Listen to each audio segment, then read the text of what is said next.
खाला और बाबा। मेरे गांव के एक छोटे से कच्चे घर में बाबा और मेरी खाला साथ रहते थे। खाला बाबा की बड़ी बहन थीं, जिन्होंने अपनी सारी जिंदगी बाबा की परवरिश में लगा दी थी। माँ बाप के दुनिया से जाने के बाद खाला ने बाबा को अपनी गोद में पाला, उसे लिखना पढ़ना सिखाया, इसके कपड़े सिए और इसकी हर छोटी बड़ी ख्वाहिश पूरी करने की कोशिश की। बाबा ने जवान होकर शहर में नौकरी की और शादियां भी कीं, लेकिन खाला ने कभी शादी ना की। वो कहती थीं, मेरी शादी तो मेरे भाई की खुशी से है, अगर ये खुश है तो मैं खुश हूँ। कुछ बरसों बाद बाबा की बीवी दुनिया से चली गई और उनके 2 बच्चे थे। खाला ने फिर मुंह बनकर उन बच्चों की परवरिश की। वो ना थकती थीं, ना कभी शिकायत करतीं। बाबा के लिए और बच्चों के लिए वही मुँह बाप सब कुछ बिन गए थीं। वक्त गुजरता गया, बाबा की मुलाजमत ख़त्म हुई, बुढ़ापा आ गया। बच्चे जवान हुए तो शहर निकल गए और बाबा के पास फिर खाला ही रह गईं। बाबा अक्सर गम से भर कर कहते, खाला तो ना होती तो मेरा क्या बनता। खाला मुस्कुरा कर जवाब देती, भाई रब ने मुझे तुम्हारे लिए भेजा था और मैं आखिरी सांस तक तुम्हारे साथ हूँ। एक दिन बाबा शदीद बीमार पड़ गए। खाला ने दिन रात उनकी खिदमत की, यहाँ तक कि खुद बीमार हो गईं, मगर फिर भी भाई को पानी तक खुद पिलाया। बाबा ने बिस्तर पर लेटे लेटे कांपती आवाज़ में कहा, खाला मैंने तुम्हें कभी बदला ना दिया तुम्हारे एहसान का।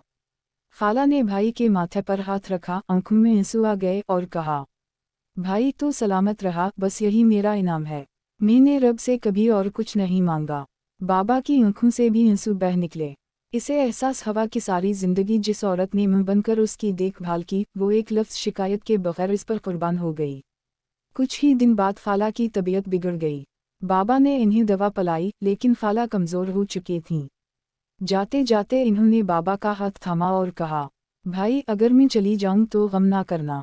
बस बच्चों को कहना कि खाला ने उनसे बहुत मोहब्बत की थी। ये कहकर खाला की सांस थम गई।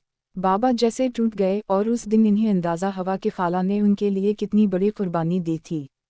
खाला के जाने के बाद बाबा अक्सर अपने बेटे बेटियों से कहते, बच्चों रिश्तों की कद्र करना सीखो।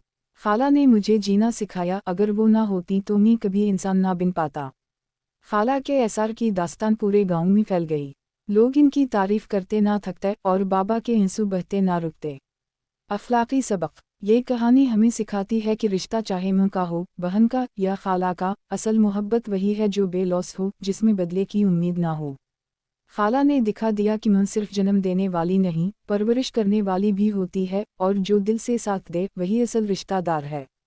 बाबा ने आखिर उम्र तक लोगों को ये सबक सुनाया कि खाला के बगैर मेरा कोई वजूद ना होता। जिनके पास ऐसी हस्तियां हों उनकी कद्र करो, क्योंकि ये बार बार नसीब नहीं होती। खाला की सादा से कब्र आज भी गांव के कच्चे रास्ते के किनारे बनी हुई है, जिस पर बाबा हर जुमे को आकर बैठते हैं और कुरान पढ़कर खाला की मग़फ़िरत की दुआ करते हैं। बाबा कहते हैं, खाला के कदमों की खाक भी मेरे लिए जन्नत है। यही असल मोहब्बत है, बेग़र्ज़ बेहिसाब और बेमिसाल।